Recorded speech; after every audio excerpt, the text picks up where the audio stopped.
There are different breathing techniques, and one of it is the Wim Hof breathing method. I was doing it for over 3 years, but for the first years, I didn't understand how it works. It works for me, but I didn't know why. And this is the movie which will explain you what really happens within your body biologically when you do the breathing method 30 times inhale and the 30 time exhale, and you wait. My name is Tom.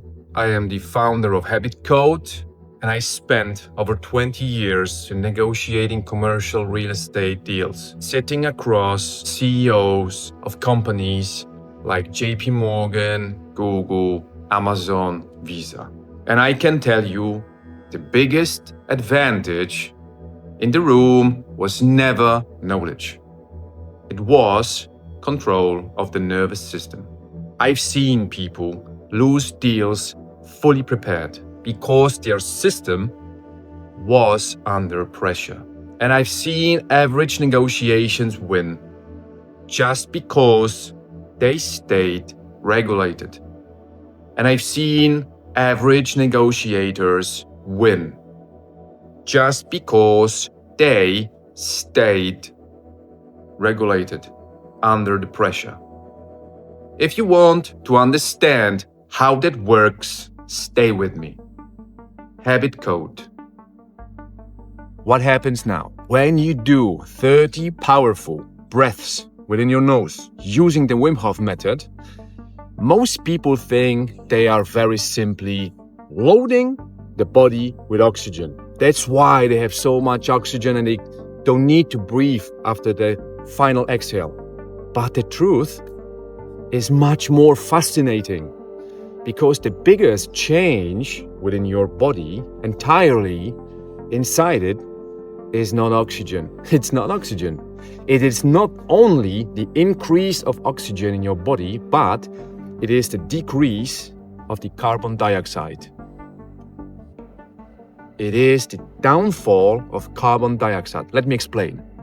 The first few breaths rapidly increases the lung ventilation, yeah? More air into your body.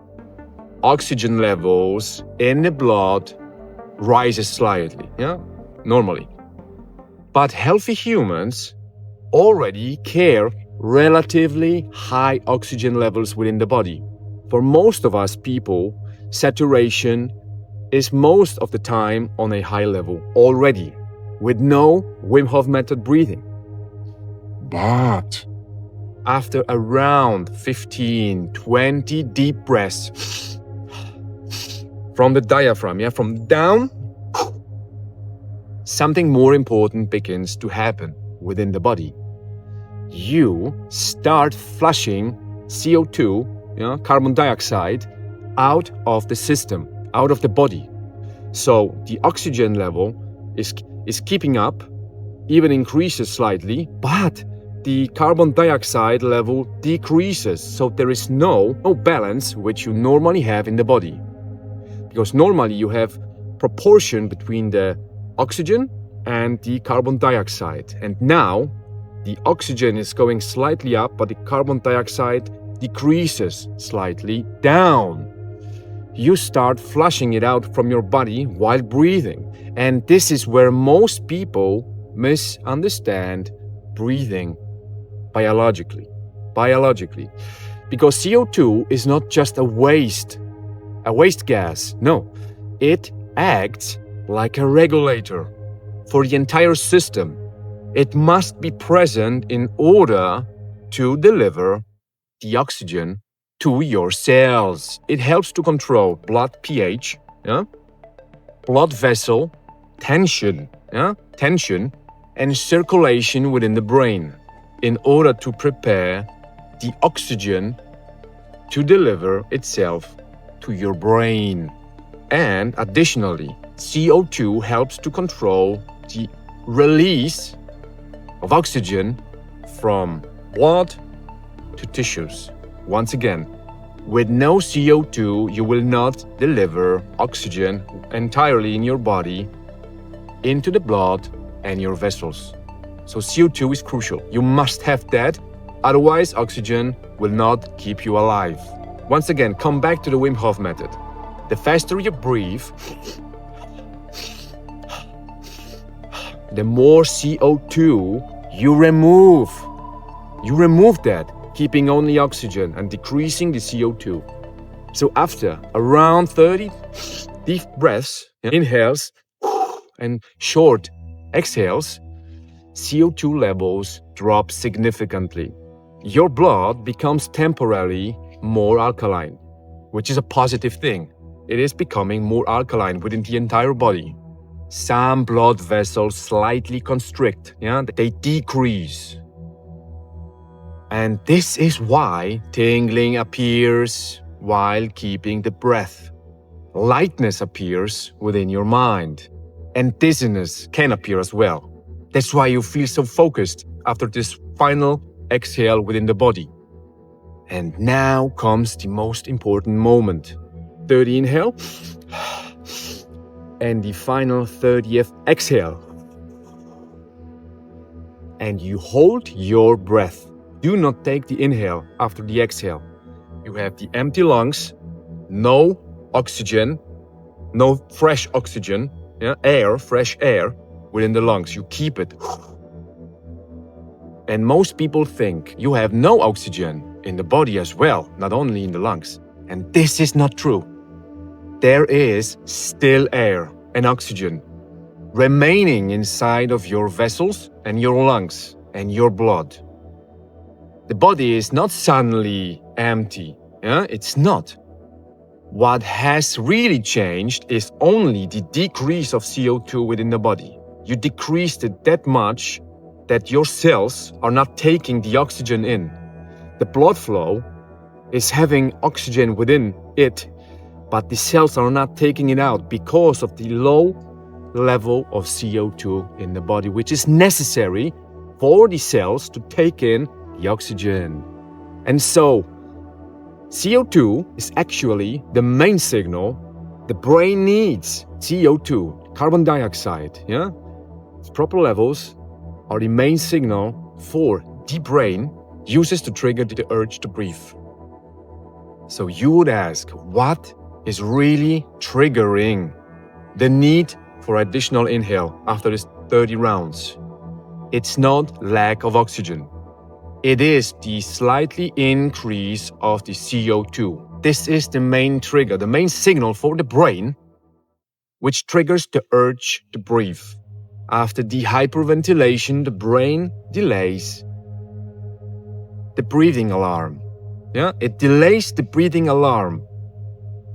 This is why you can hold your breath for 1, 2, even 3 minutes after the final exhale.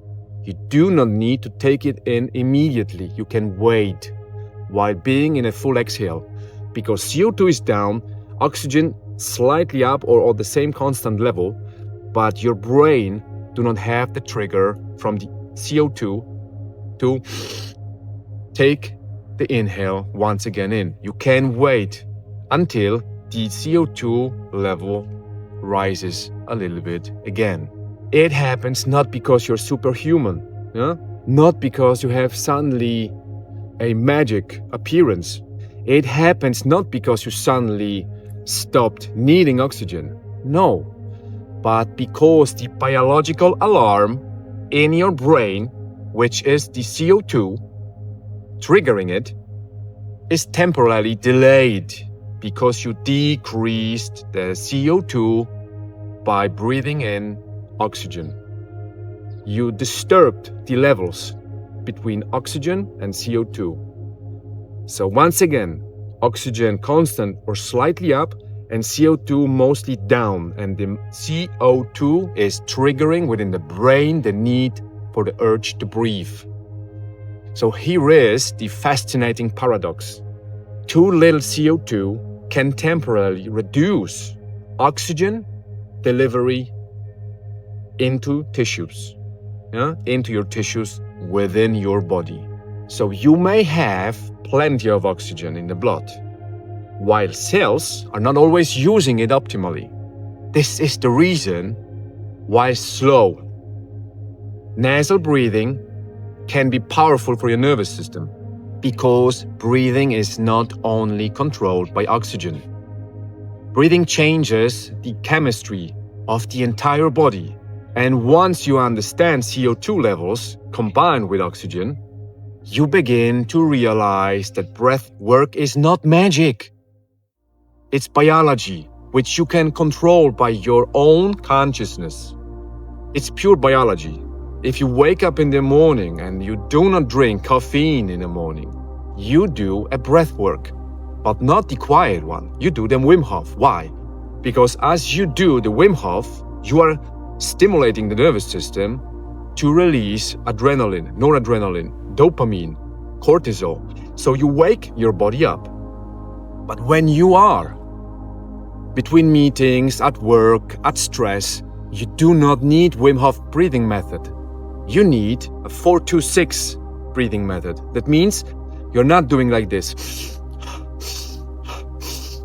Slow inhale and even more faster exhale. You do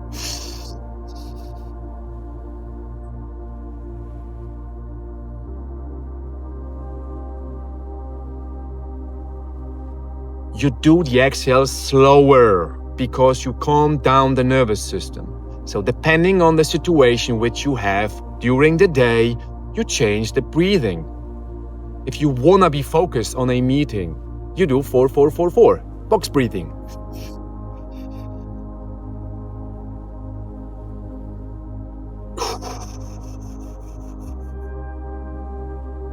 And you change the balance between CO2 and oxygen in a different way.